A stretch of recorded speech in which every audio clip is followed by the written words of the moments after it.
Hey friends, welcome back and welcome if you're new. Today, we are talking about bankruptcy. Specifically, what happens when you are a new entrepreneur, you get some terrible business advice, and you suddenly find yourself $100,000 in debt with no sales coming in, and how to get out from that suffocating financial pressure. My name is Lindsay Johnson, aka the Radical Connector. I run a scaling agency for service based businesses. And on this channel, we nerd out to all things entrepreneurship, personal growth, and playing big in your business. If you haven't already, please subscribe to this channel, like this video, and don't forget to hit the bell so you get notified every time we post new content or go live and hang out together. We are being joined by Rachel Lee, co-founder of Neogenesis Branding, and she's going to share her journey, specifically how her stubbornness and the very necessary ego deaths along this bankruptcy journey helped her stop drowning in debt so that her business could finally fly. I know, that's corny. I don't care. Let's get into it. Hello, everybody. Welcome to our super special YouTube Live with Rachel Lee. What's up, Rachel?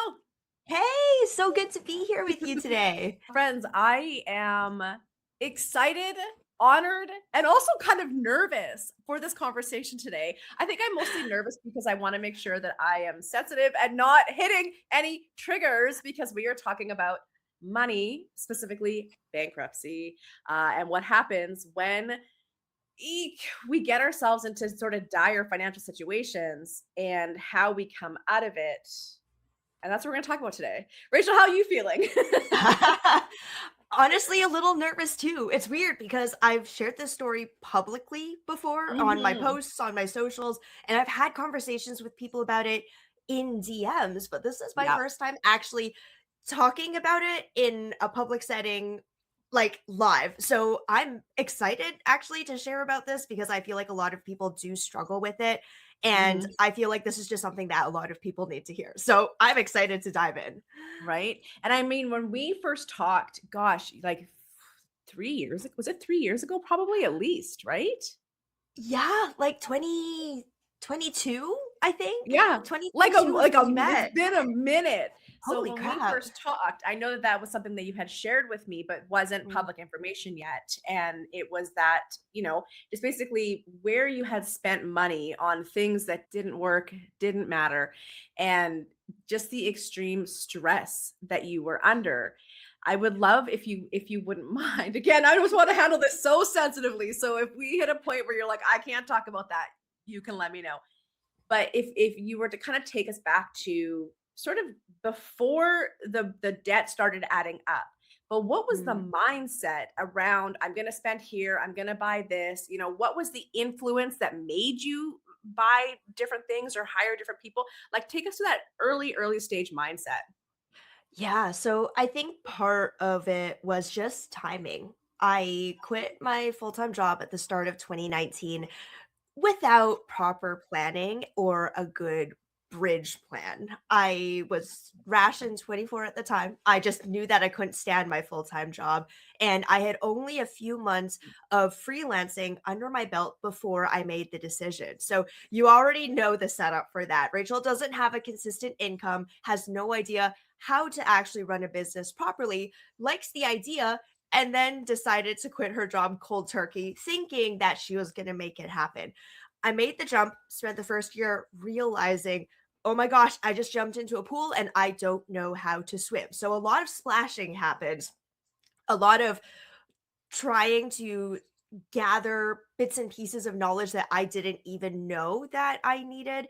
And then the pandemic happened 1 year later when I was just starting to get my bearings. And then the world was thrown into chaos and then everything went online. So that was kind of the start of when I had just run through all of my savings. Thankfully, government aid came in at the right time.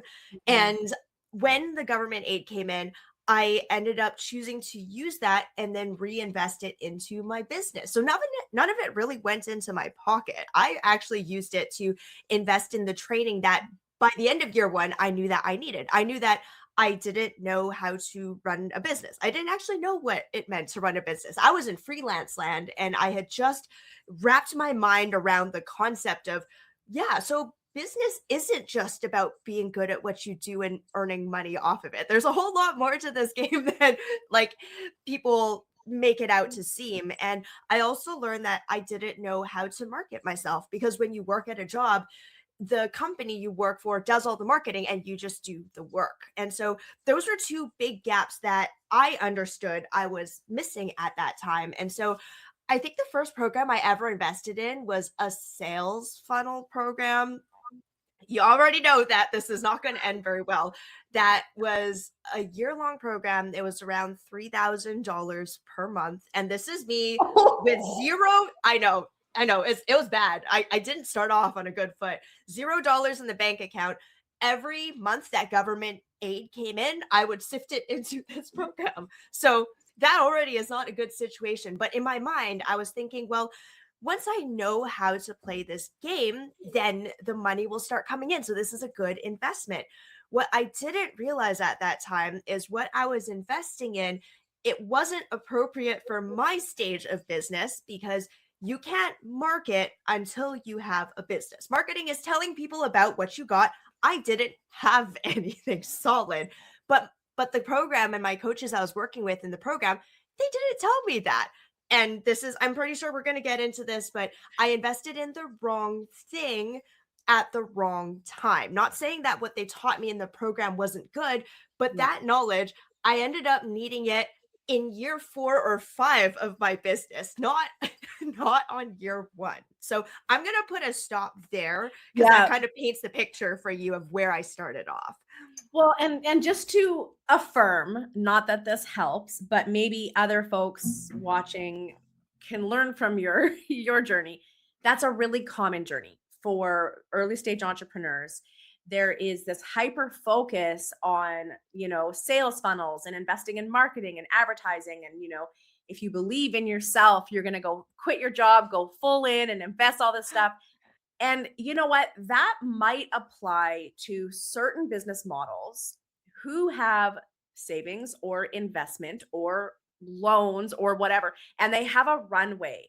But as a service based business, as a service provider, that is often, like you say, that is the advice that comes at year 4, or 5, or for some people, year 10. It just depends on their journey. And hopefully it doesn't take that long. But it's too soon. And like you said, it's not that there's anything wrong with that, it's that it was too soon. And this is where I get a little protective of like the baby entrepreneurs, where I do feel that people that sell programs or offer support like what you were sold have a responsibility to be very clear at what stage of business you should be at, how much it's going to cost, how long till you can expect to see an ROI, and when it's inappropriate. Not inappropriate, but when it's the wrong time. Because as I said, so many entrepreneurs go thousands and thousands of dollars into debt. And the thing too, for those that aren't in Canada during the pandemic, we all received, if we were able to prove that we needed it, we were able to receive $2,000 a year for, was it 10 months? Was it 9 Something like months? 10 that. months? Yeah, Yeah, there's a or good $2,000 a stretch. month for, yeah, for not, yeah. So the other thing is that gave people a false sense of like money coming in, like sales coming in. Yeah, Yeah. So absolutely. so if we were to go back to that point in time, were there any red flags that you started to pick up on earlier, but you maybe ignored? I feel like one thing that I found was interesting is in my program, we weren't the like, I wasn't the only person who didn't actually have a proper business. What they actually taught us was, once you solve one problem, follow-up problems will come. And so they put marketing in front of the business, where the whole thing was to throw this big online summit, gather a bunch of speakers, throw a big event, get a bunch of people in through the door, and then get to know them better. And then, you know what? As you discover what their problems are, you could build whatever solution that they need on the back end. I think about this today and I'm still like, that's shady as hell. Like That's not that how any should of this never, works. that's literally building building the pyramid upside down and Yeah. encouraging that, obviously because they wanted to keep people in their program. And we were not the only ones who didn't have a business. So red flags already. But when you're a newbie business owner, You don't know. you trust the people who look like they have money. It was deceptive. And I totally fell for that trap very, very early on, unfortunately. Well, and the other thing that you just said that I don't know if you even realized, but that is a business model for online businesses. So I know Mm. that we actually didn't do the introduction of who the heck Rachel is. So maybe we should do that now. So friends, I'll let you do a bit of an intro in a second. But friends, Rachel is a graphic designer, a branding strategist. Rachel has a service based business. It is not online. It is not passive sales streams. It is people talk to you, they love your work, they hire you to make them look good, right? So that strategy is for online businesses. Think courses, memberships, digital products, not for service providers. But let's take a pause. Why don't you introduce yourself? I love how we dive right in, but we're gonna hook people, right? So honestly, you said it all. Like whenever people ask me to introduce myself, I'm like, I'm just a kid who likes to make things for a living. I Mhm. started off doing that as a kid. I feel blessed to say that I still get to do that as an adult, where I studied in art school. I got to pursue my dream career as a designer, and now I get to run my own agency where I still get to use those same skills, but I get to use them on my own terms. Because when it comes to the work that I do, I think a lot of people like to focus on the pretty stuff, but the conversations I like to have with people are more about really embracing the weird and quirky things that make you you, and not being afraid of showing that to the world, because that is the best marketing. And where my skills come in, I just like to dress you online so that you look the damn part. That's all. Super simple what I do. I love it. And for folks that don't know this yet, so I have had Rachel work on stuff for me in the past, on work with my own clients, or like the Record Connector clients. One of my favorite things about working with you, and I say this to everyone when I send them your way, and that is that it's like you are in my brain and you are saying things as I'm thinking them, and you make the process so fun and so like simple, yes, but like held, like you get us, and yeah, I'm super excited to say that Rachel is now a part of our scaling dream team. So when you are building out the people to support your business at the right time, we will be pulling Rachel in to do some sexy branding for you. Yeah, heck yes. Right? Okay. So coming back to this conversation here. Oh boy. What do you think is the thing that you did need at that time?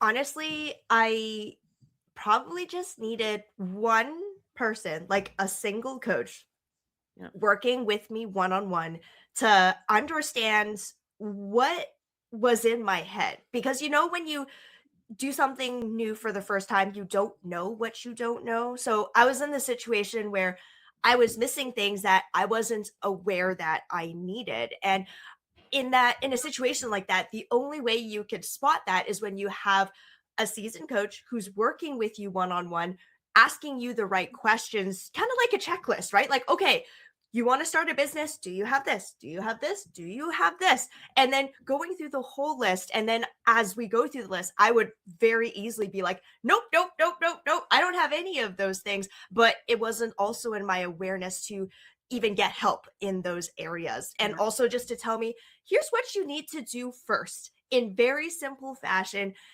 and just to help me overall with my mindset, because I feel like going in, a lot of people start by chasing a pipe dream. There's a lot of noise on the Mm. internet about you can make 100K in 30 days if you join our program. And it's so easy. Like there's a lot of noise that really pollutes your headspace and can distract from what business actually is, which is a long term game. And telling you and being honest about the fact that there's some parts of this journey that are really difficult.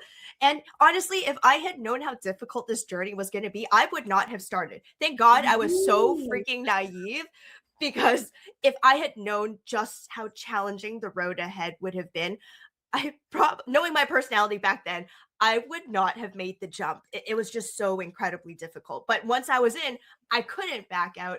And stubborn me, I was just like, you know what? I really want to make this work for myself. Like God so help me. Like I myself, I will have a severe ego death if it doesn't.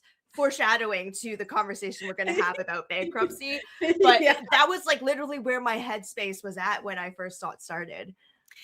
Again, I want to dive into that bankruptcy question right away, but let's touch on that for a second because oh boy, I love what you just said about stubbornness. We actually did that in one of our YouTube lives where we talked about you have to be stubborn. That's a good thing. That's going to serve you well if it's like intentional stubbornness, right? Absolutely. Like, you got to Being stick with hungry, stuff. right? Yeah. But it is true, and I will say that there is, along with all the noise and I think BS being marketed to entrepreneurs, especially new entrepreneurs, it's that you don't have to work hard. It's easy. It should be easy. You don't have to work that hard. And when I tell you, if someone tells you building a business doesn't take extremely hard work, they are trying to sell you something.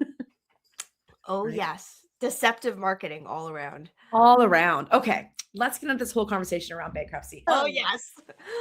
So, this idea of breaking the silence on shame, right? Bankruptcy is often treated as a silent failure in the startup world. I'm so curious how you navigated the shame of losing such a significant investment and what was that turning point where you decided to stop hiding that part of your story and start using it as a source of strength. It was a very, very long journey where in the beginning, when the debt wasn't that big, I honestly felt really proud of myself because in my mind, I had never invested that amount in myself before, which was how I perceived my investment. I was thinking about it in terms of I'm equipping myself to do a better job. This is a big and scary investment, but good on you, Rachel, for being brave enough to bet on yourself. So that was in the early stages of the debt, right? And there's nothing wrong with that. It's good when you feel you're supposed to feel good about your investment. But as the interest, which is the thing that slowly erodes at that excitement, the interest that started to creep up every single month, it started to become this thing that felt very heavy because as you know, I was still figuring things out with my business.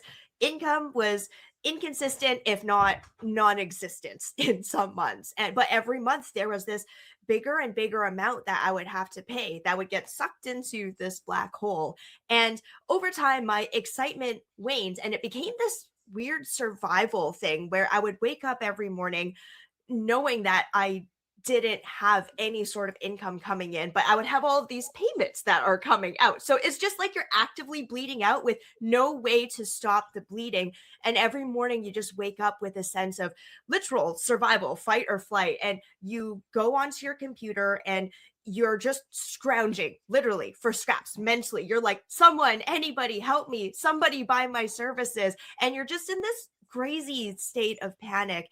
And it became this really difficult and this is where it became that silence thing that I had in my back pocket where you can't sell people when you're in like you can't sell people on your services when you're like please buy my services that's not a good look. So you start to do this thing where you begin to mask because you have to appear confident and firm and all of the things that you kind of have to fake Yeah. this front in order to help people feel confident in your services. And that's the hard part because it's not that I didn't know what I was doing, but I had all of this stuff, this noise in the back of my head that made it feel really difficult to show up. And so there would be days where I felt very two-faced, where I would pop up on Zoom, I would have a Zoom call, and you know the thing that happens when your payments start bouncing and then all your subscriptions, they've got this red banner at the very top. That's like,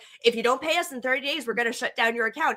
I would literally be staring at that banner as I'm making eye contact with this person that I'm trying to sell on a $3,000 package. And I would have to smile and I would have to hold my integrity and I would have to be okay when they said no. That was hard. Like, I'm not going to sugarcoat it. It was an active choice that I had to make every day to show up with integrity, not rush people, and not to make them feel the pressure that I felt on the back end. Like I was very intentional in that I don't want to transfer this feeling. Just because I really need the money Mhm. doesn't mean that it's right for me to rush other people's decisions because I was in that position myself, just starting out. And so it was a choice to show up with a smile on my face every day. And there were some days where I would do my best, but it didn't feel real because everything just felt like it was crumbling around me. And so it was just this downward slide where it got worse and worse. And the bigger the debt got, the more desperate I became. But the more I also couldn't talk about it because there's this weird taboo thing that kind of implies if you tell people that you're struggling, they're going to think that you don't know what you're doing and then they won't buy your services. So it was this weird cycle that fed into itself. And I lived like that for many years. It's hard to say that I did that for years, but I did that for years. And only like the closest people in my life actually knew about it. People that I really trusted to not see me differently, not treat me differently, and still trust in my expertise. So yeah, that was like a really difficult period. Um, I'll pause there in case there's anything you want to dig Well, into. there's so many things you just touched on. You know, I talk a lot about how what you do is not your business, Mm, right? And we cannot try to find self-worth or justify our self-worth in our work, right? And this is just sort of the same coin, different side, which yeah. is that your business is not your services. So you can be very, very good at what you do. Just because you're in some financial crisis doesn't mean you're not good at what you do. And so it is. I think that that is a very relatable statement, whether you are in debt or you just simply are living paycheck to paycheck or somewhere in between. And there is this requirement to wear that mask, to be calm, to talk about yourself with confidence, even in even though inside you're like, what the hell am I doing? I don't know what I'm doing. And I think that this is a lot more common than anyone knows. And so Yeah. I think even if we can just sort of remind ourselves, you know, like I was having this conversation with another friend the other day, just because again, we have had this huge economic turmoil and a lot of small businesses are struggling right now. And I am not immune to that. And I was saying, like, am I just not good? Like, what am I, what, like, I just was like I was personalizing it, right? And she had shared with me, no, it's all of us. I've had my worst year that I've had in years. It's like we're struggling to make rent this month. Like, and they have a big company, and so Yeah. it's like everyone goes through it. It's just that we don't necessarily talk about it because then that people lose confidence in your ability to deliver. So I don't think that there's any solution. I'm definitely not telling you all, oh yeah, go tell prospective clients that you're struggling financially. No, I think just understand that that is a lot of small businesses. That is sort of the nature of all business. You have ups and downs, ups and downs, ups and downs. And I guess my next question to that for you is, how did you keep going? How did you not give up? Dude, that's where the stubbornness came in. Yep. I had this, it's probably sunken cost fallacy. There's a lot of that. I was like, I put so much in. I'm like, God damn, if I tap out now. Like I felt like I had something that I needed to prove to myself. And I think it goes back to some of the intention of how I started my business. The work that I do, it's what I love doing. Like it's literally my life's purpose, which is why all of it feels so personal for me. I'm like, I want to be able to help people with these skills and do that for a living and be able to support myself. And it was like this thing that I had in my head where I kept telling myself, but if I'm not able to make this happen, then it means I wasn't good enough. Like all of the skills, everything that I live for, like I didn't make the cut. And when when you start encroaching on identity and your sense of self-worth and ego and your whole worldview is online, like on the line for this, I'm like, I'm gonna fight till the very end, till the bitter end. We're gonna make this happen. So I was so stubborn, and to the point where like every day for years I would wake up feeling like I was drowning, but somehow still scrounging around and seeing if there was a life raft somewhere. Like I was just really stubborn in trying to find a solution. And I want to Mhm. emphasize that this whole time I was trying to find a better way of doing things. I wasn't Yeah. just showing up every day and just throwing things out there and hoping that something would come back. I was still in my own scrappy way because resources became very scanty, still Yeah. trying to find ways to learn how to improve what I was doing, increase my chances of getting clients, improving my offers, all the things that I didn't know that I Yeah. needed. Over the years, I built something small and scrappy that ended up slowly beginning to work, but it was rising on par with my debt. And so I, even though I was improving mentally, I never felt like it because everything that I earned was still going to the debt. So I never got to enjoy or really feel emotionally and in my Yeah. nervous system that I was making progress. So things were improving, but it never clicked to me. It was being swallowed whole by the debt. And I think that Mm, is such a sort of testament to what it's like to live in a capitalist society. Like where literally, you know what I mean? It always comes down to money. And when we don't have it, my God. And so yeah, it's really been a joy and interesting to watch you over the years as you would send me an email. Okay, here's a new package, or here's a new way that we're doing this, or this, that, and the other. Like it was so fun to watch you iterate. And here's the thing, friends, and this is why I always say, please don't quit your day job and go into your business full time, because that takes years. You could be 2 to 3 years before you've iterated to the right thing until you've nailed down your niche, your customer's buying journey, the marketing and visibility strategies that work, your pricing, your systems. That could take 2 to 3 years, right? And so this is what so many people fall into. And I will say, especially since the pandemic, because a lot of people were laid off or they just couldn't work anymore. And so they went full on, but that's just not how it works. And so, yeah, so I am curious if you were to share sort of some tips for people, some actual strategies of how you were able to maintain that headspace while operating your business and dealing with the financial struggles. What are like a couple of strategies that you think people could do if they find themselves in a similar situation? absolutely. So, one of the things, just mindset wise, on the days where I felt I was really pressured, like let's say my phone bill was coming up like the day after, and if I knew that I didn't close this client that I was talking to today, Yeah. then the payment would bounce and I'd be in a bad situation, like dire situations like that.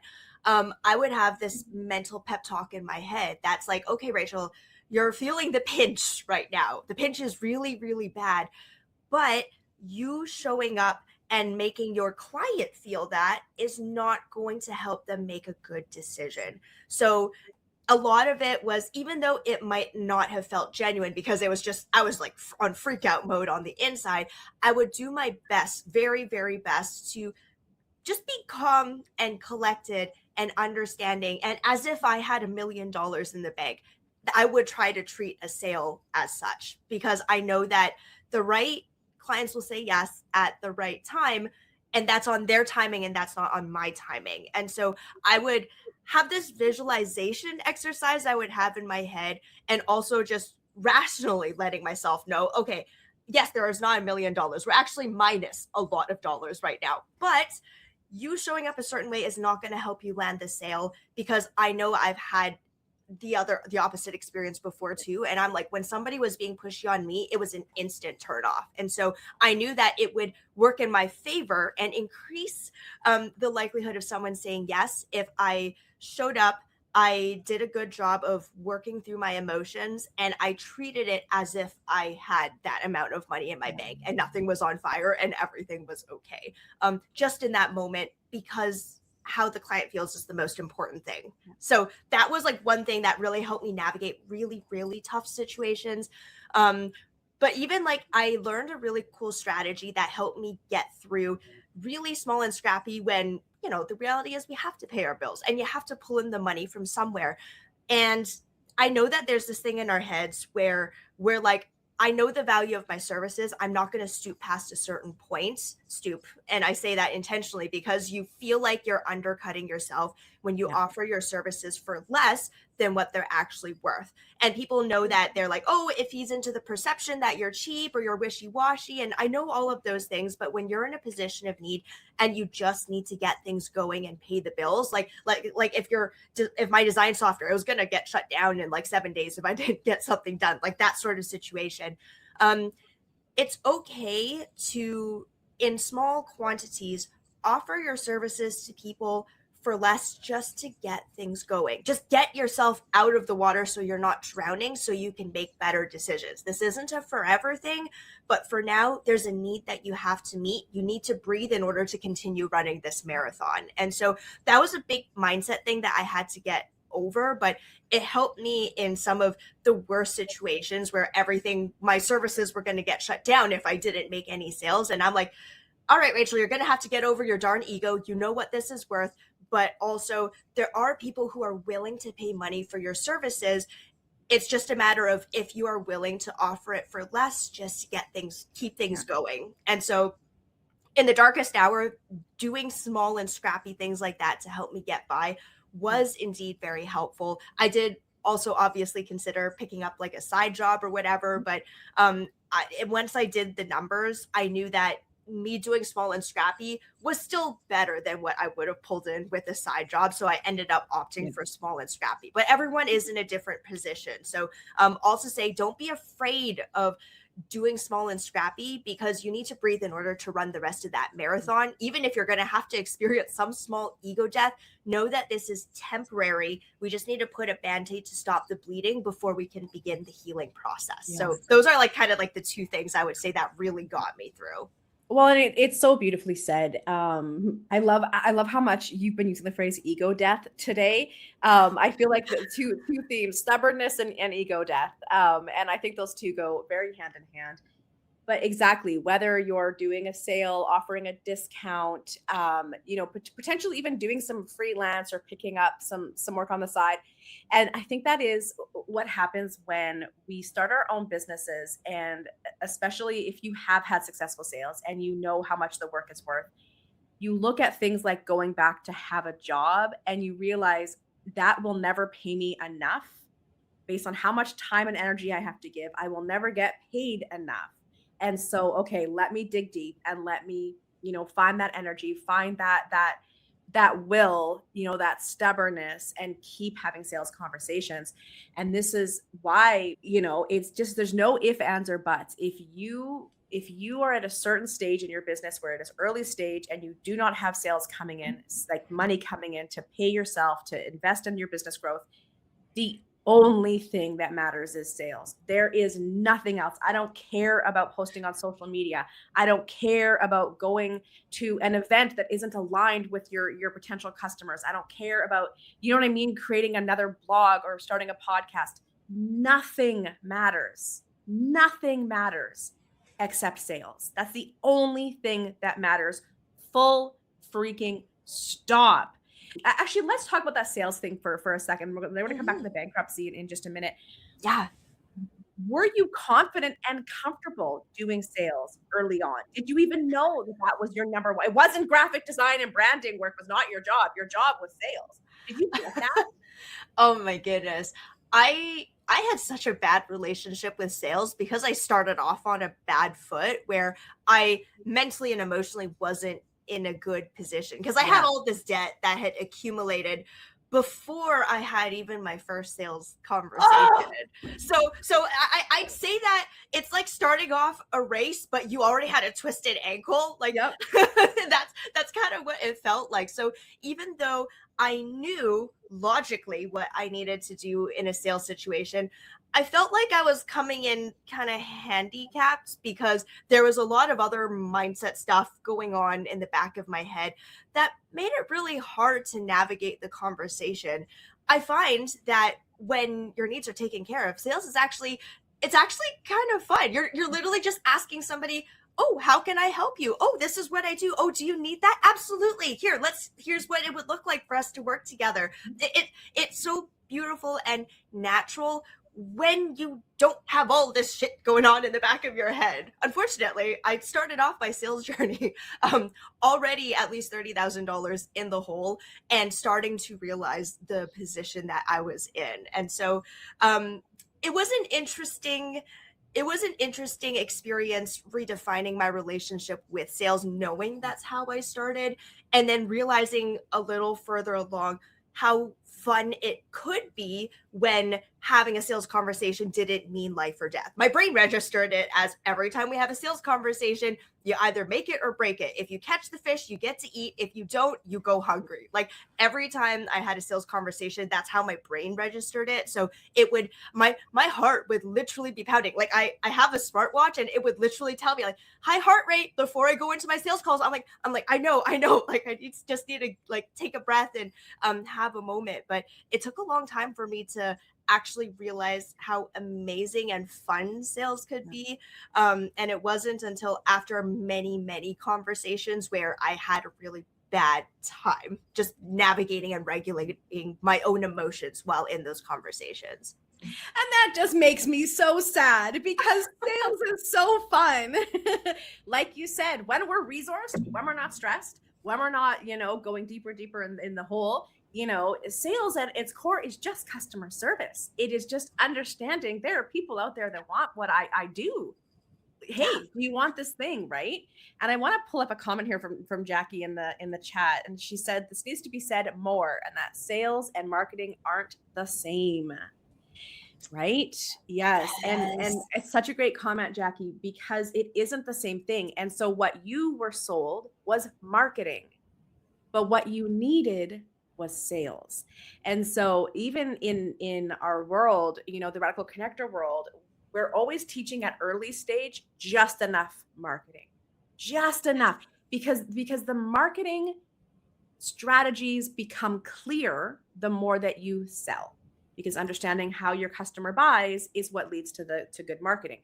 And so to your point, like way at the beginning, when the funnel thing that you were sold, it's not that it was the wrong thing, although I do believe it was the wrong thing for your business model. It was the wrong time. And like you said, marketing amplifies what's already working. The sales process is what helps you figure out what works. Right? Yes. I also want to quickly show Lacey's comment from earlier. I have enough stubbornness for a whole army. Yes. Heck yes. You're gonna need it, friends. You're gonna need it. Okay, so let's bring this conversation back to the bankruptcy space. So I want to just talk about mindset for a second, okay? Here I have scaling versus survival. There is so much pressure to spend money to make money, right? Spend money to make money in the beginning. At what specific point in your new journey, now post bankruptcy, right? Or what do you say? Intra bankruptcy?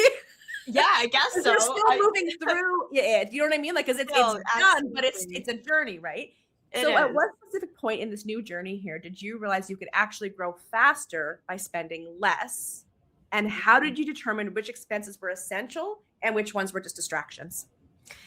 Yeah, that was a lesson that I learned through a lot of trial and error. Mm-hmm. I felt like in the beginning, I needed to invest more heavily just because I'm like, I don't know what I don't know. But after a few investments, I also very quickly learned which investments were the right ones. Like you said, the timing really matters. And there are some people out there who are literally just out to scam you of your money. Like there's a difference between the two, timing and then actual proper scams. After I made a series of heavy investments in the beginning, I realized that there are some things that there wasn't any program that could really teach me. Some of it is just, I have to test this out for myself and see if it fits what does or doesn't work. There are some decisions that even coaches can't walk you through. It's kind of like, well, what do you want for your business, Rachel? Right. And so there was, after like the series of heavy investments, I went through a period of being like, you know what, like I've had enough of taking in from other people. Let me just see and try it by myself. I've learned a lot. I'm going to apply it. And then so I started to go through these cycles of I would take what I learned and I would go through a period of not ingesting any sort of external output, and then trying it, applying it, actually testing it. And I would test until I get to this point where I hit a wall and I'm like, okay, now I know there's this one wall that I'm hitting. I really need help to push through it. I need to find a resource specifically for this thing to get through to the next one. So it's kind of like when you're in a race and you're jumping over hurdles. Like every time you approach a hurdle, you know exactly what that specific hurdle is, and I only tackle that one thing because that's the one thing that's keeping me from continuing to move forward. So then I would start to very tactically look at the next thing that I need to work on and really just focus on that, because I know everything else after that, that's not anything for me to worry about until I get past this one thing. And so I would start to have very linear focus instead of I need to learn everything about business all at once. It became much more like, all right, what do I need right now to solve this specific problem? Let's focus on that. Let's hire a coach. Let's invest in a program. And of course, you would do it as scrappy as possible. So Yeah. before you invest, download all of the lead magnets, try all of the free trainings, like do it as scrappy as possible, DIY before you invest. And then when you do invest, one thing that I really started to use as a rule of thumb for me is I would never invest in any sort of training or program by somebody who has not run the exact same business model as me. If they have never done what I am trying to do successfully, why would I listen to their advice? Like their business is completely different. The advice that applies to them is also completely different. And so I started to get very picky about who I would get advice from. And there's another layer of that as well. On paper, they could have the exact same business model. Maybe they built and scaled a branding agency the exact same way that I would like to build it. But let's say maybe your values are misaligned. Naturally, the way that they teach you or the tactics that they use to get there, it might not jive with you because they might have shady tactics. I don't know how else to say it, but they might have shady tactics that allowed them to get there. And because your values are misaligned, they're going to teach those tactics to you too. It might be right for them in their world, but it might not work for you. And so I would actually end up having two qualifying layers I had in my head whenever I looked at a potential support. And then I eventually got really, really picky to the point where like the last time I invested in working with a coach was like over a year and a half ago, because I got what I needed. And now I'm just in that period of I just need to do my testing until I hit the next barrier, if that makes sense. That makes perfect sense. That's so beautifully said. And I think that's such a great perspective. Like all of that was beautiful, which is that you don't need to learn it all. What do I need right now? Right. And then who can help me right now? Get scrappy, do it for free as long as you can. There is a point where it is worth it to invest, but make sure you're at that point, right? And then, yeah, is there values alignment? And this is where, if I can get a little sassy for a second, a little spicy, just because someone says that they're a business coach does not mean that they've ever built a business. Yep. And I have seen many a failed entrepreneur become a business coach. And so it is, yeah. Do you have something to say to that? I'm just going to say I affirm that because I've talked to a lot of business coaches who left a corporate job, thought they understood how to run a business from what they observed and experienced in the workplace, and then struggled to get clients as a business coach. I'm just saying. Right? And here's the thing. I'm going to say, because I work with a lot of people who are early stage and struggling to get sales. And so again, back to our original point, which is what you do isn't the same as building a business. They are two different skill sets. Well, this one's usually like 8 different skill sets, and what you do is your expertise. It's okay. And I get that. You can do one thing for other people, but you can't always do it for yourself. That is, again, universal. I get that. But it's watching the promises. I have a call coming up with somebody, and one of their promises on their website is that they can help automate your sales process using AI so that you can sell high ticket items without a sales call. So I saw their website on the form. And so I sent them a voice note and I said, hey, when we talk, I'm going to want to know how. I'm going to want to see your case studies. I'm going to want to see proof of ROI. I'm going to want to know your process because I don't believe that. But I'm happy to be proven wrong. So if you can show me that you're actually delivering this for your clients, I want to talk, right? Yeah. And so again, friends, anybody can say anything about anything. They can make any promise. I need you to stop and think about, does that make sense? Would I buy a high ticket service from a service provider without ever talking to them? No. No. Yes. Rachel, have you ever sold a $3,000 branding package to someone who's never talked to you? It doesn't work like that. It just doesn't. Right? And again, hey, prove me wrong. So yeah, I'm happy to be proved wrong.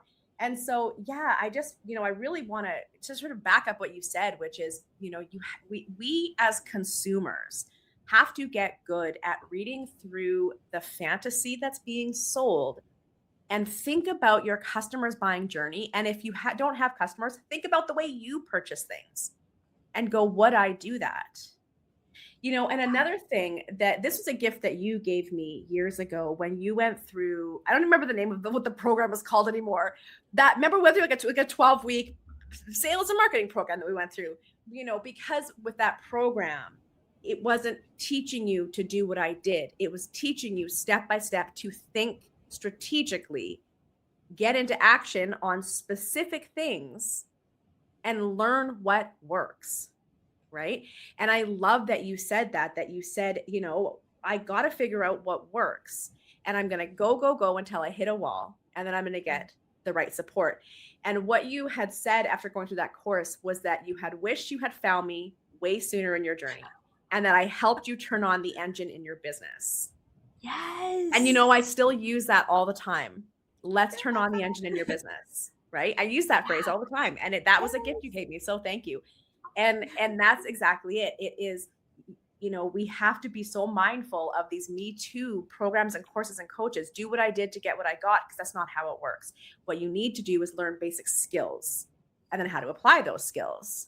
Yes. And I want to share this comment really quickly. Jackie, thank you again for sharing this. I don't know what you're saying. This is so true, Lindsay, too. I forget now. I remember seeing it pop up. But apparently the things we're talking about here today, Rachel, are landing. Okay, back to the bankruptcy. Okay, so I want to talk about this sense of reclaiming your intuition. All right. After spending almost $100,000 following other people's blueprints, okay, how did you learn to trust your own business instincts again? Because you talked about how I have to stop taking other people's input and go with what is coming from within. But that doesn't mean that it's easy to trust that. So how did you learn to trust that after this massive mistake? And what does that look like now in your decision-making process? What are some specific decision-making, sort of strategies you can give to folks? Yeah, I feel like what was interesting is what started this was one of the most recent programs that I took. It was a course. No, actually, it was a program that was run by somebody who had exactly the business model that I'm looking to build, which is a branding agency that's only run by one or two people, but is actually scalable without hiring a bunch of employees. And so in my mind, on paper, I was like, that's perfect. Like, I will take your entire framework and apply it.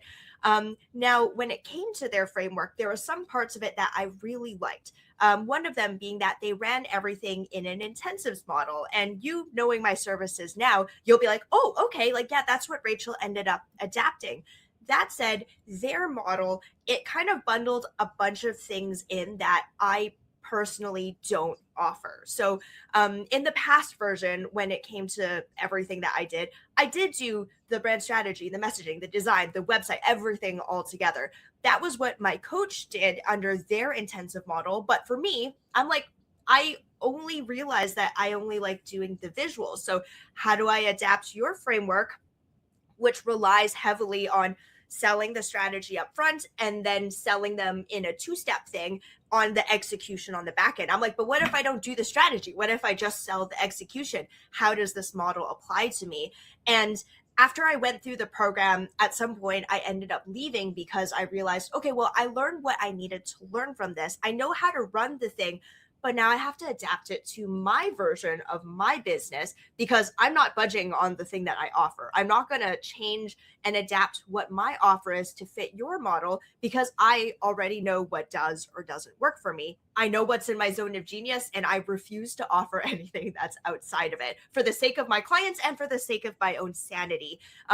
Again, the stubbornness comes in here where I was like, I'm just going to take your damn framework and adapt it to what I have, and we'll go from there. And so that was actually the birth of my 1 week intensive model where it was just visual branding and it was done in a week. So I kind of like took someone's framework and modified it so that it fit my business.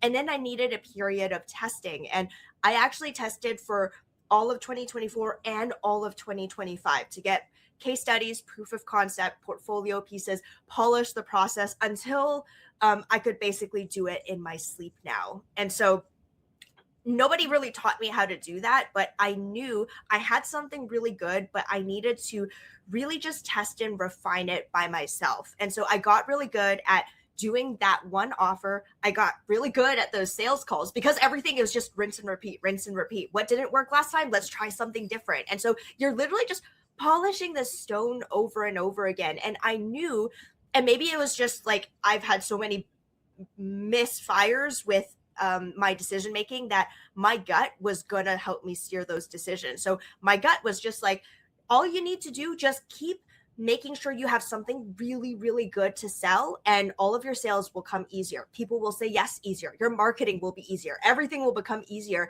And I chose to lean into that. And it actually started to pay off where I ran with the one offer. People get surprised. They're like, what do you mean you only do one thing? I'm like, yeah, I just sold one single offer. No modifications, no adjustments, just the one darn package for like 2 years. And I got really good at doing that. And during this testing phase, I knew I had to really protect it because, when you network, you're going to meet a whole bunch of people who are like, do you need help with your lead gen? Oh, I could do business coaching. Oh, I can help you scale your business. I'm like, no, I don't need that right now. Just let me polish my stone. This is just everything that I need right now. And then now I've actually gotten to that next point where I'm like, this stone is so polished, you can see your reflection in it. This is beautiful. It sells, it markets itself. The next thing that I need, the next hurdle that I'm looking at is, all right, let's get more traffic coming in, right? And now I'm at that point where I'm like, obviously doing it manually all by myself. I need to learn some skills on how to do this more effectively and more consistently. And so that's like the next thing. But it took me 2 years of polishing this darn thing to get to this point. And stubbornly just being like, no, this is a period where I just have to test. No one's going to have the answers for me. My customers are going to basically help guide my decisions. So 2 years of just silence. But now I'm on the lookout again for the next step. So patience. Hell yeah. Oh my gosh. Okay. So friends who are in my world, you know how I'm on you all the time? Pick one offer and sell it. Pick one offer and focus on selling it. Listen, if other things come in and you want to say yes, great. But focus on one offer and sell it because that's exactly it. That's how you get traction because then you know exactly who you're looking for, exactly what to say, what the sales call can look like. You can really streamline and automate and systemize the process itself of the delivery. Like you will get such fast traction. And like you said, the people who have the answers are the customers. Yeah. Right. The customers have the answers and they will tell you what they want and they will tell you what they need. Right? Whether directly or indirectly. And then, yes, to your point, and this is a little of affirmation for me, Rachel. So because as we've converted into a scaling agency for service-based businesses, and I've mapped out my scale sooner success system at 7 steps, that's literally it. It is we get to here and then to here and then to here, and then we hire people to amplify your sales process. Right? We get into some marketing and advertising because that does not come at year 1. Those first few years, as I said, you are in the trenches, which I know is a war term. Let's just say we are hands in the garden. We are planting seeds and culling the soil and we're watering. Like those first couple of years are you're learning so much, yes, about business, but really more so about your customer and your offers, your pricing, your positioning. And then once that stuff is so crystal clear to you, now we can amplify. Now that money that you're spending on marketing and advertising makes sense, right?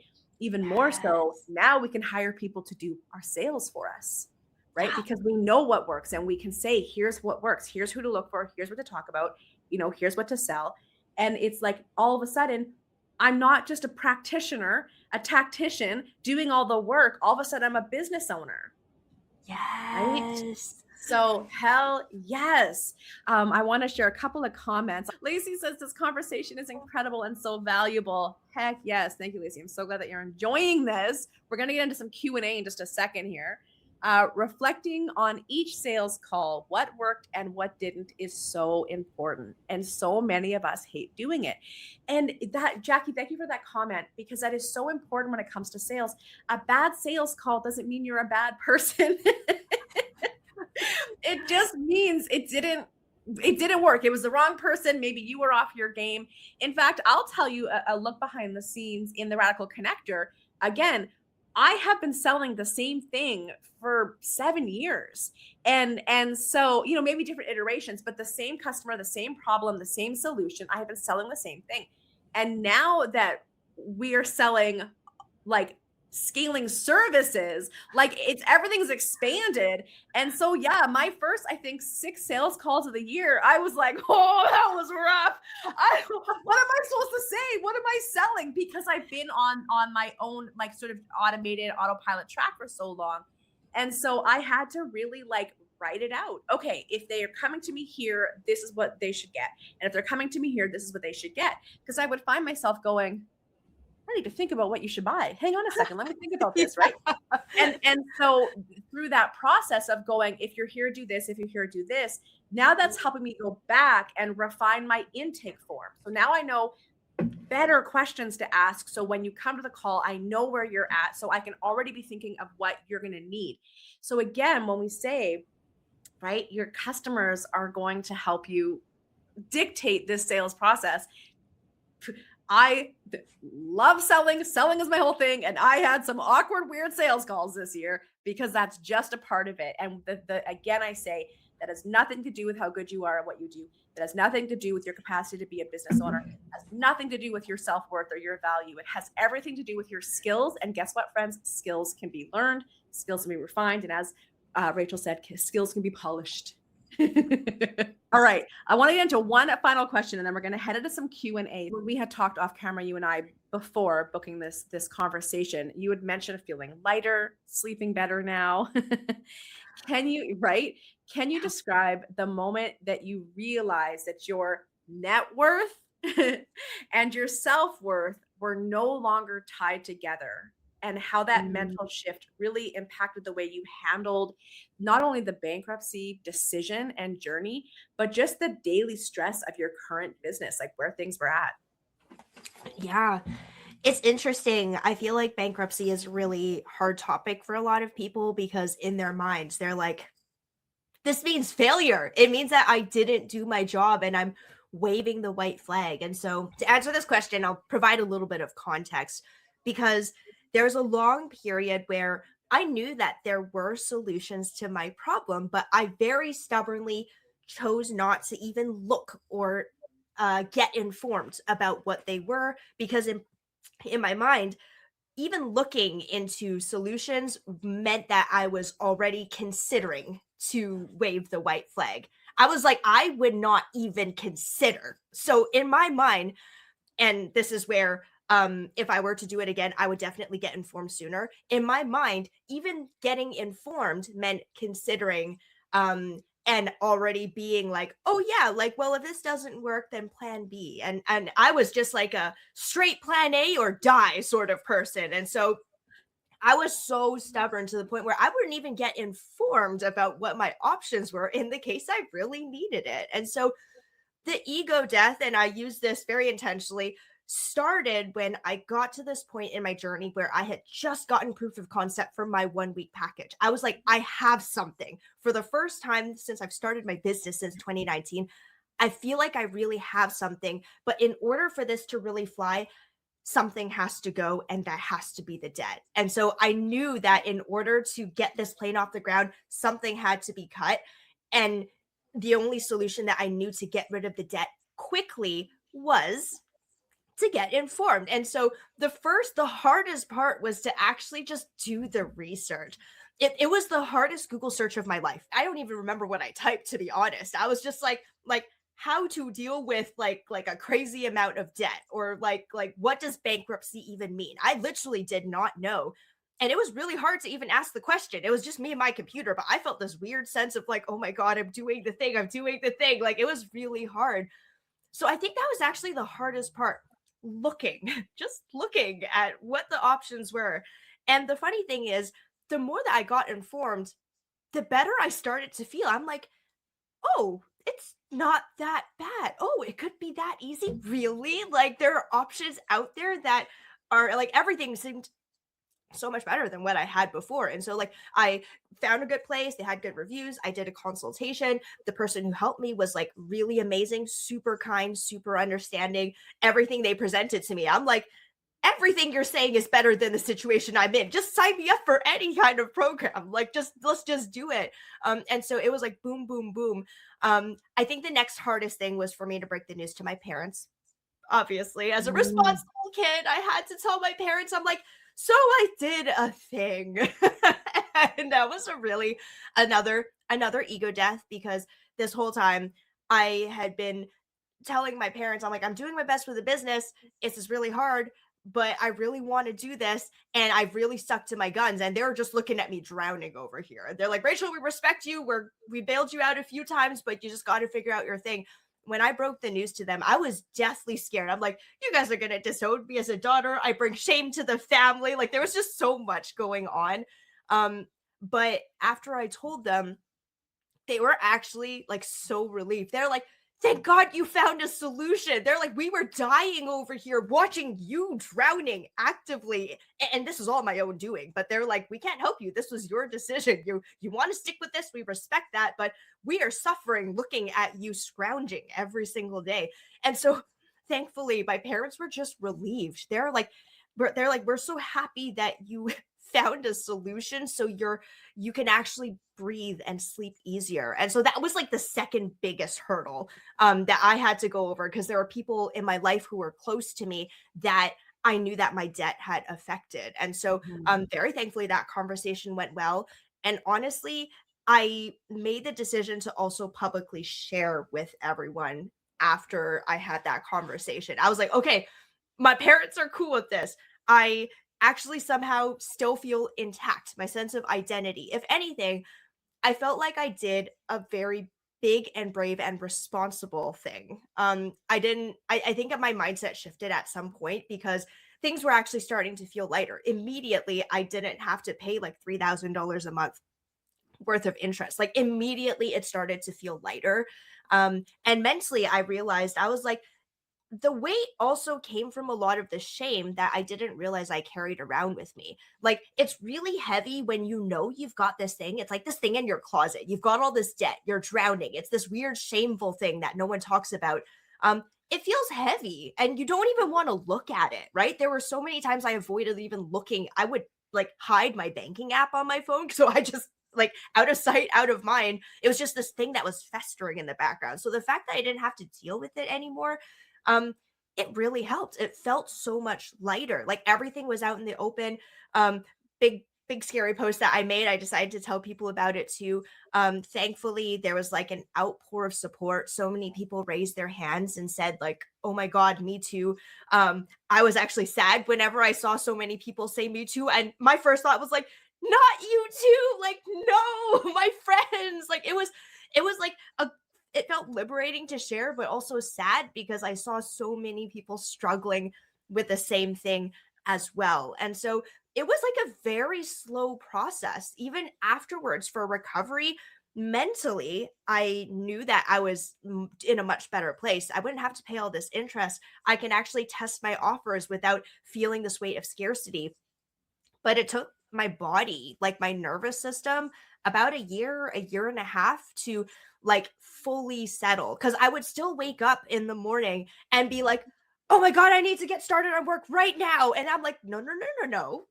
Wait a minute. You're okay. You're actually okay. And so it took a while for my body to realize, like, no, you're actually okay, you could take a break whenever you need to because nothing is on fire. You don't have to work yourself to the bone anymore because like you can just rest and that is okay. And so it took a while for me to get used to being okay with resting because my body would just go into freak out mode every time I stepped away from work. Like if I was on my period and I was just actually not okay. Um my body would like physically fight me and it's like, no, we gotta keep working, and I'm like, but for what? Like we don't actually need to do that anymore. So it was a very slow process of like getting over all of the stuff inside, slowly settling. And there was that period of disconnect. Like logically, I knew that I was okay, but my body took a while to settle. So I did feel lighter, but like overall holistically lighter, it took a while actually. So I would still say like much better now. I actually recently just went on my first vacation since starting my business, and the first week of my vacation I was still fighting a lot of those alarm bells of like, oh my gosh, I have to get back to my email, I'm letting people down, like what happens if I don't have my hands on my business for like this period. So I was still fighting it up until very recently. But after the vacation I feel like I fully let it go, so it feels good now that we're having this conversation now. I love that. And I was gonna say with the vacation probably helped because that is a very common, common internal clawing of not being able to not think about the business, work on the business, deal with the business. Like there's such a fear of if I let go, everything's gonna fall apart. Right. Yeah. And that is again a universal experience until there is that point of whether we're forced to or we build up the courage to just not be so damn obsessed and to see that things still happen. I Yes. want to share a comment from Tiffany here. I wake up every morning with a pit in my stomach because of life and not being in a good space financially. It's a terrible feeling. Yeah. And I'm so curious, Rachel, to see Mm, if sharing your story empowers people to do the Google search, right? To yeah. find out if this is a solution that is right for them, Absolutely. right? And what's interesting is after I actually made that public post and I shared about what I did, I had a lot of really interesting conversations with people afterwards who were in a similar position financially, but because of circumstances, they had different options available to them. So for me, for example, when it comes to bankruptcy, if you don't have a lot of assets like a car, a house, and a lot of things, it's actually easy for you to do it because when you declare, there's nothing for them to take away from you. But if you're in a position that a lot of my friends are in, where they're like, I do have a house and a car and kids, and I've got all of these things. I'm going to be homeless if I declare. Like they're going to take all of those things away from me. I'm like, the solutions would look different. So that's why I always say, like, it's my solution worked for me for my specific situation. All I recommend is if you're in a position where you're trying really hard and realistically like it's just like you're clinging onto some scrap of hope that things will get better, like there's no strategy and actual way out, the best thing you could do is just to get informed. Like Yeah. just do the darn Google search. We actually have AI now, which is really good because you could just research a lot faster, and ask follow-up questions and everything. Yeah, just bite the bullet, do the darn Google search. Knowing is better than not knowing because Yeah. for me, I'm like, I wish I knew sooner. I honestly would have declared sooner if I knew that it was that painless and that easy. So yeah, just bite the bullet, get informed. That's the first ego death. Once you get over it, you're gonna be okay. Like it's always brighter on the other side. The sooner we make a decision and take some sort of action, the sooner we can get on the way to healing whatever it is that needs to be healed in this case. Yeah. So, really quickly before we go into Q&A, I would love for you just to give us a quick snapshot of what business is like now. Oh, I mean, it's weird where I get to go to my computer every day and instead of kind of dreading it, being like, oh my God, it's this thing I have to do again. Um, Sometimes I actually show up to work and I'm like, I can't believe that this is what I get to do.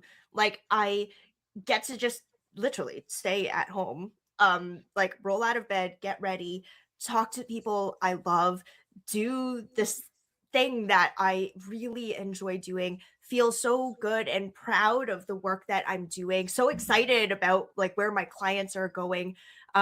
And just have the flexibility to change at any point. Because I'm at a stage of my life where I'm doing a lot of exploration. I change my mind about who I want to be, what I like all the time. And the business gives me flexibility to do that and have it be okay. And so sometimes I still wake up and it feels like a dream. I'm like, is this what I really get to do? Like, to actually, and it's just I feel very grateful.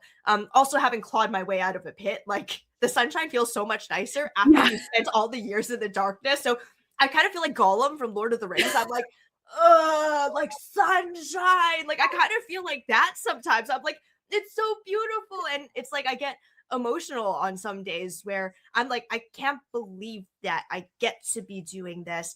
Yeah. And it feels so much better now that I know what life was like before. And Yeah. so, I mean, it's not still not always sunshine, lollipops, and rainbows. Like, for example, I came back from my trip where I way overspent my budget. I came back with $200 in my bank account. And I was like, I have never been happier. Money well spent. Yeah. I like totally splurged on myself. And the funny thing is, even though I came back and I was like, oh, similar position, feeling a little pinch. I'm like, we should get the engine going again for the business. Yeah. Let's get busy. But I didn't feel that same fear. I'm like, I've been here before, but I also know how to get myself out of I it. know what you I mean. also have an engine that's running. So like I was able to get back into it. I'm like, all right, close to client. We're good now. Like we're fine. Let's continue on our merry way.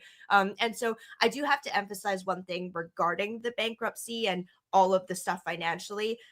If you do decide to go into considering a solution like bankruptcy, it's really, really important that your engine has to be running for your business already. Because if you declare and you still don't have a stable way of making money, or you don't have something that's already working, you're going to end up in the same position. So timing is really important. If I didn't have proof of concept already for my 1 week offer, declaring bankruptcy wouldn't have solved my problem. So I do have to emphasize the one thing: money has to be coming in a certain amount and a certain flow, in order for certain solutions to work. So disclaimer here, I just have to put that out there. I love that. And thank you for clarifying that, because that we didn't really touch on that, did we? And that is a really Mm, important disclaimer. This is where, again, I'll harp on it again: sales, sales, sales, sales. We need to know, but the really beautiful thing as an entrepreneur. So I'm going to take business owner out of it for just a second and just say as an entrepreneur, as somebody who creates, right? yeah. You know, as long as you know how to get customers, you're going to be okay. It's when you don't know how. And that's why you have to figure that out first, because as long as you know how, there's some sort of thing that you know people want and will pay you for, and you know how to get in front of those people and then have that sales conversation, you're going to be okay, right? It's when you don't. So thank you very, very much for clarifying that. Okay, I want to get there's a couple of comments here. So from Tiffany, back to when we were talking about nervous system. So Tiffany says, our nervous systems naturally stay on alert and wait for the other shoe to drop. I think we have to work to regulate it or go through the time it takes for it to trust that things are actually okay. And that was to that comment on how did you learn to manage that, right? Mhm. She followed it up with, or maybe having a nervous system is just a thing for me since I have clinical generalized anxiety. I mean, if you have a diagnosis like that, for sure, your nervous system is most likely going to already be heightened all the time. And she says, as someone late diagnosed as neurodivergent, I never know what's normal versus disordered. And if I could just add into that, I think if we could just take away the label of disordered and just go, that's how I am. and then find solutions and strategies that work for you. I think labeling things as disordered sets us up to be in a disempowered, something's wrong with us, we have to be fixed mindset. Mhm. I am somebody who has anxiety 24/7, and so I know that, and so I'm able to utilize nervous system regulating practices, strategies, whatever, to be able to function and dare I say thrive. So as long as we look at it as something wrong versus that's just who we are. And so let's work with it. Do you have thoughts to add to that, Rachel? Yes, I do actually. One thing is just You're not alone. I am also very highly anxious. I literally, as we're talking, I have two fidget things that I Yeah. am like holding because I need to keep my hands busy Yeah. in order to stay focused. And so, like, there's different things that you can do just to help because, fortunately or unfortunately, we are put in stressful situations all the time as entrepreneurs. I wish that we could avoid it, but it's just part of it. And so, finding what works for you, and I've literally gone through so many types of fidget toys, for example, like that, and just trying to see what really helps. It helps you get through those things. But just to reassure you, like, we are all freaking anxious.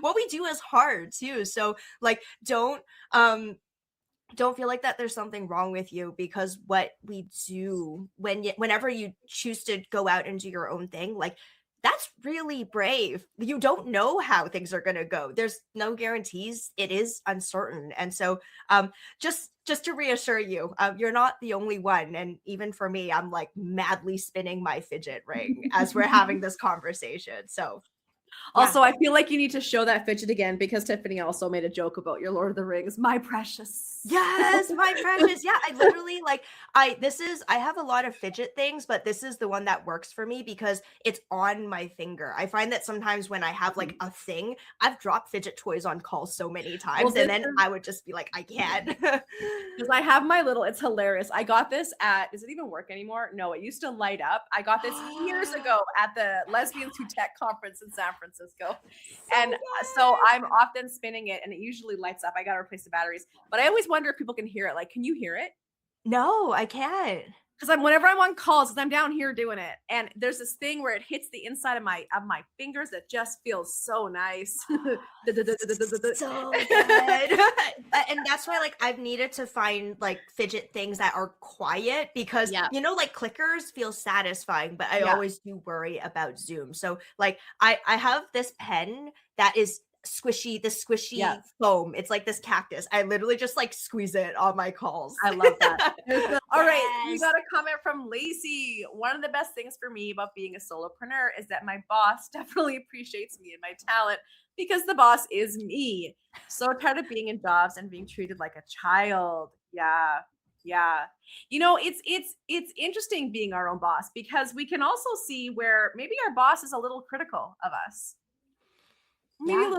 a little bit of a maybe they're a little hard on us, right? Like, if Yeah. you ever think about if you've ever had, like, again, we talked about having an awkward sales call. Did you beat yourself up? Well, would your boss do that? What would your boss say to encourage you? Right? Mm, If you made a yeah. mistake, how would your boss help train you? Right? It is. I was thinking, I actually had a conversation with someone about this the other day. We were just joking. We're like, jokes on us entrepreneurs. We left our 9 to 5 to work on our business 24/7. Yeah. And we are our own boss too. So we are literally the Yeah. makers of our own suffering. We can treat ourselves with kindness, but oftentimes we are also our own worst critics. And so here I am thinking, I'm like, oh yeah, I don't have to go to my 9 to 5. Isn't this so awesome? Meanwhile, there's also me at 3 a.m. stressing over my marketing Yeah. strategies 24/7. And so it's just funny and very laughable that it's like we have the choice and ability to create such a better situation for ourselves. But oftentimes we find it is very easy to be self-critical too whenever things don't go right. And so I love that. It's like, yes, treat yourself like the boss that you would have wanted to have. And I have to Yeah. keep reminding myself about this all the time as well. It's like if you're going through like therapy after like dealing with some childhood trauma and the Mm. therapist says you have to parent yourself and nurture yourself. And it's kind of the same. Like if we've Yeah. all had bad bosses, like we know what that's like. And so oh my gosh. All right. From Tiffany, we have I've definitely struggled a lot with the whole belief of something is wrong with me and I'm bad at adulting, businessing, peopling, and why am I the way that I am? So that's a work in progress. And it is a work in progress, right? Right. I don't know. Do you have any more thought? I mean, I feel like we talked about this, but do you have any more thoughts to add in terms of the work in progress? Yeah. I mean, I think it's something to embrace. Like, we're all figuring things out. Mhm. I remember very clearly when I turned 30, and that was 2 years ago. I had this weird crisis moment where I was like, I thought I would have felt more put together by now, but I realized that we all just feel like big kids who are running around and figuring out how this world works. I think no matter how old you get, we're all that feeling never really goes away and we just kind of normalize it. Like if anything, the fact that you're in progress means that you're always growing. It's a good thing. Like I'm a huge advocate of celebrating and documenting the process because that's where you actually learn and you get to celebrate because you get to look back and be like, oh my gosh, look at me 2 years ago. Like, look how far I've come, and have that be a good thing. If anything, if you're not in progress, something is wrong. I would ask you if you're okay. I'm like, you stopped growing. Like, what happened? Right? Like, are you okay? We're meant to always be in progress. So that's actually a good thing that you're saying this. Yeah. And with it being in progress too, like I like that statement about we're meant to always be in progress. Yeah. Because my question would be the same. Like, are you done? Like, is that it? Are you, this is it? Final boss mode? Like, I'm done? But that doesn't mean that we're growing because something is wrong with us. That doesn't mean that, we have to always be growing and we never get a mental break or that we can't celebrate how far we've come. I think, like you say, like celebrate how far you've come and point, I often like, again, my brain loves to categorize and systemize. And so I have things that I choose to work on 2 or 3 things at a time, right? Not everything. This is a funny story I tell about when I realized that I was queer. The first time I realized it, I was going through a divorce. I was moving across the country. I was dealing with some parent stuff. I was like, I do not have time to deal with this. And so I just put it on the back shelf and I forgot for 6 years. And then I just, Years. worked through a whole bunch of stuff and did a lot of therapy and started a business and all these things.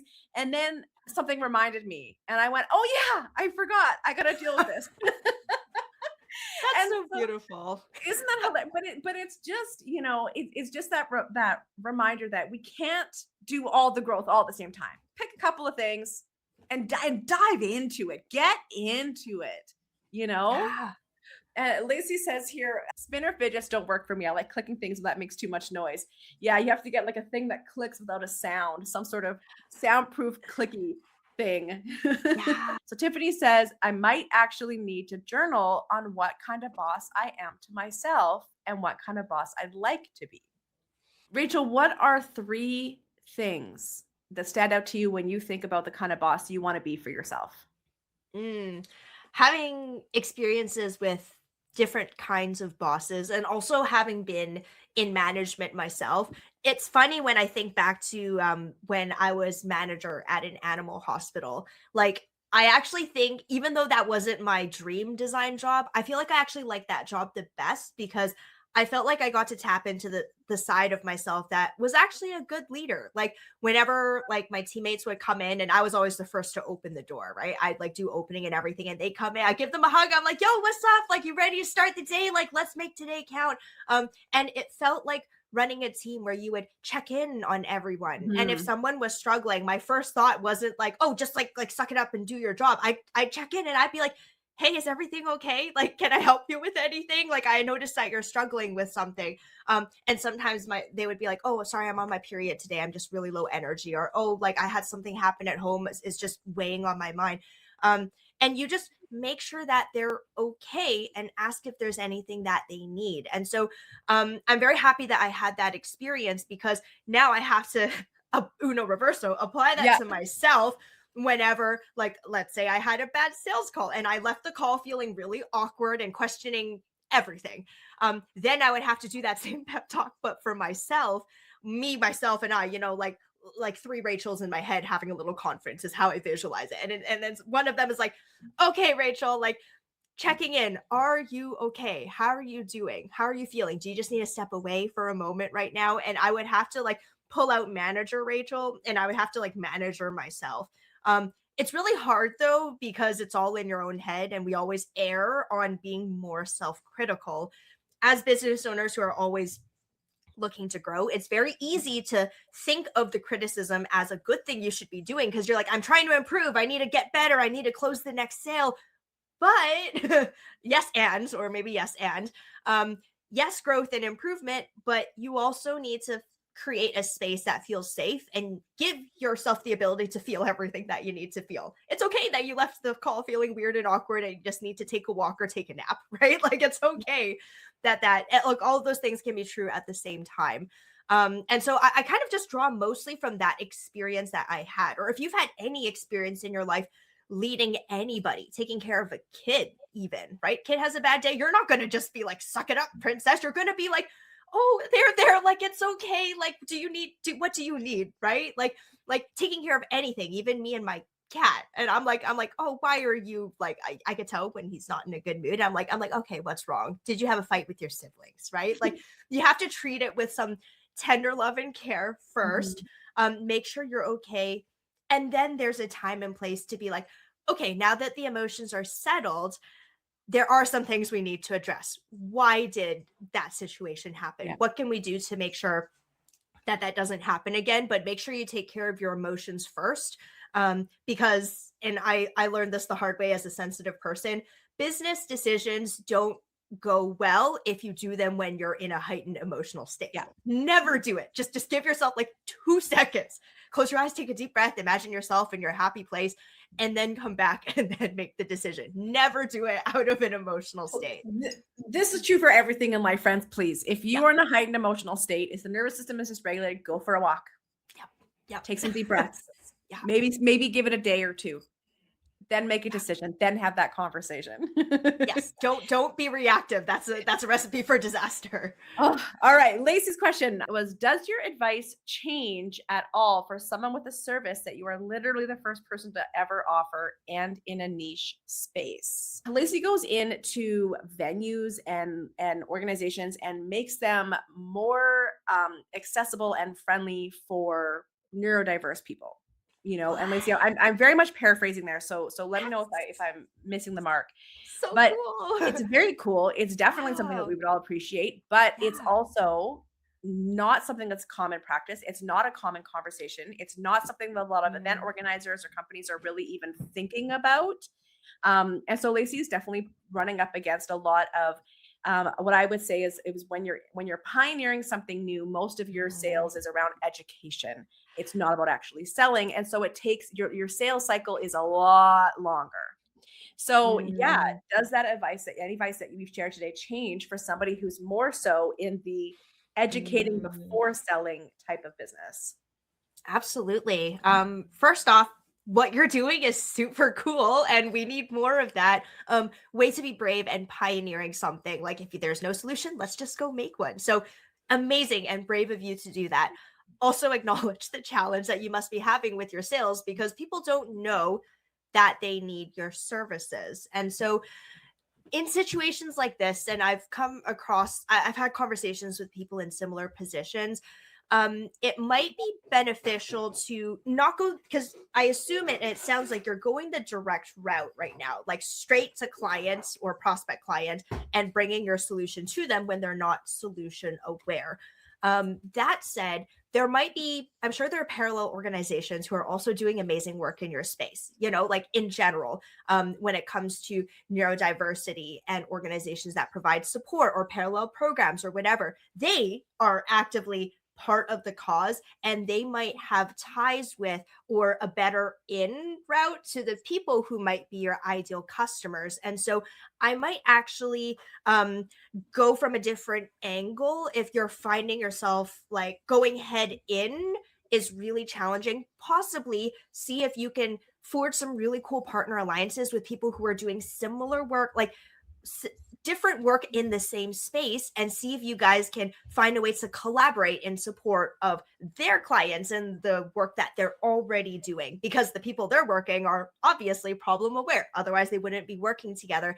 And that might be an easier way in to kind of slide in through the back door, because, like you don't want to waste a lot of your time educating somebody who doesn't even know that they need your solution. That would just result in a lot of frustration. So it might be like a two-pronged approach where the main way that you slide in through the back door is you forge alliances with people who are already fighting the good fight and your services are very complementary. Why don't we serve this client together? That might be an easier in while you work on educating the bulk, the rest of society, really, about the need for your services. And then when they're ready, they know exactly who to approach. So that might be like a two-pronged strategy, because I've definitely talked to people before where the head-on thing, talking straight to clients, like they just don't know what they need, and it makes you question, like, do I have something good?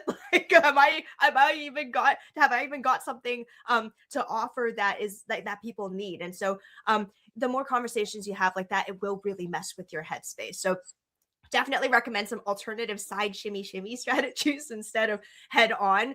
But eventually, with time, it is good to find a way to promote public awareness. So I don't know if that answered the question, but if I were to tackle it that way, I would recommend to do the side shimmy sort of strategy. I love that, and I think you tackled it well. I know this is a big topic. One of my business friends as well.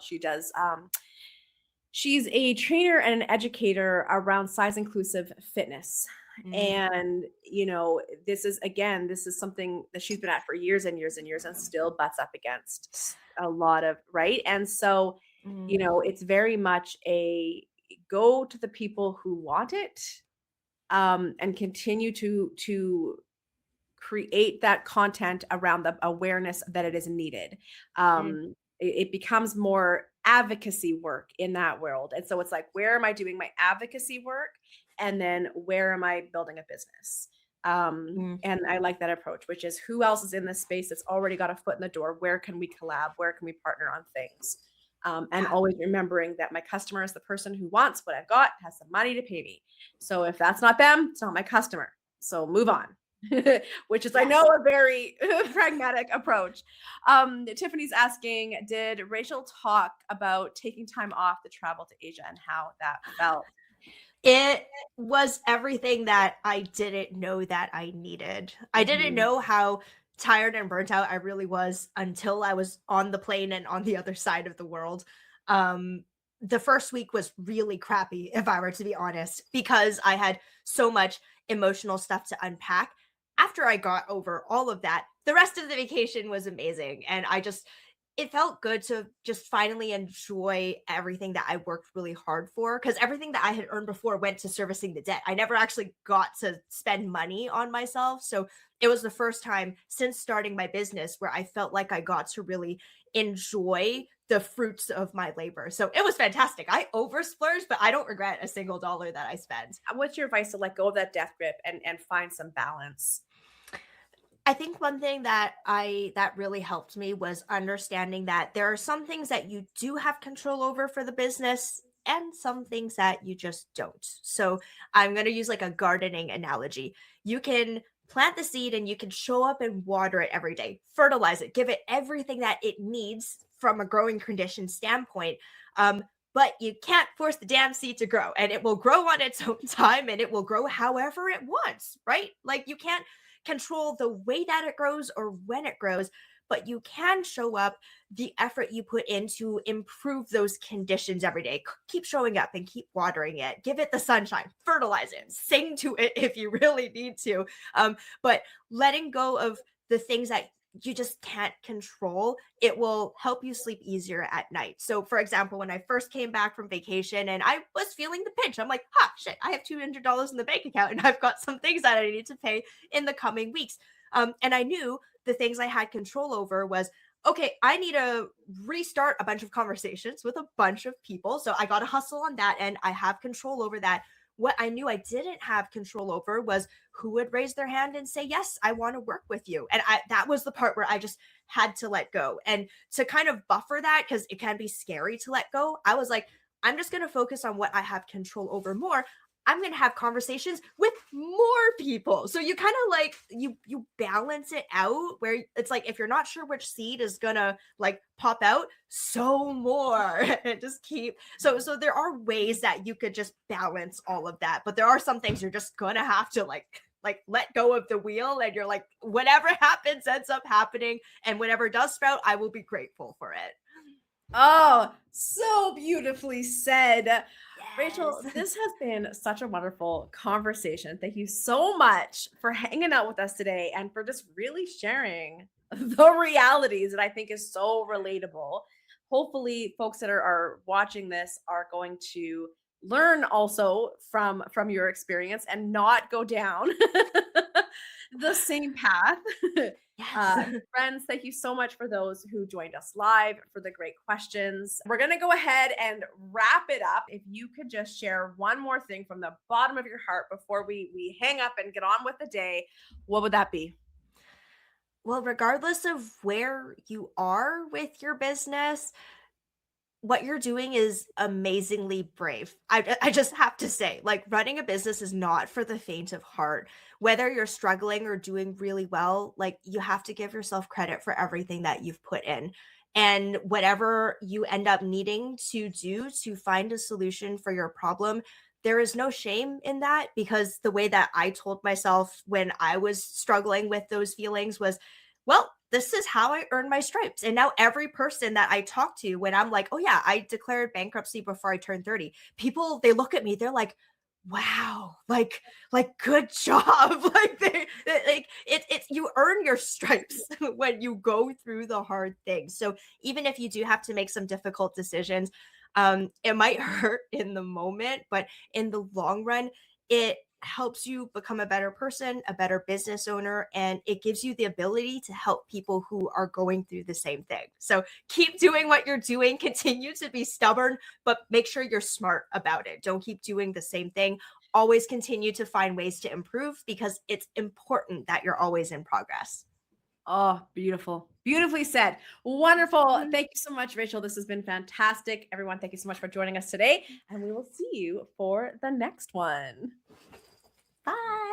Thank you so much for hanging out with us today. As always, a shout out and great big thank you to our patron members at the business nerd level. Having you be a part of our community is everything, and I love every minute of the time we get to spend together. If you're not yet a patron, please scan the QR code below here and come and join us. Make sure you sign up at the business nerd level so that you're able to join us for all of the live hangs and of course our special Q&As like the one you just watched today. If you're wondering if your business is ready to start scaling, go ahead and scan that QR code and it's going to take you to our pre-scale milestone quiz. You're going to answer 6 simple questions, and this is going to give you a really good idea of whether or not your business has gathered enough successful sales data to be able to start scaling. And don't worry if it hasn't, I give you a few tips on things you need to focus on first. If you haven't already, please remember to subscribe to this channel, click like on this video, leave a comment if you're feeling sassy, and don't forget to hit that bell so you get notified every time we post a new video or go live together. Until next time, I'll see you online. Bye.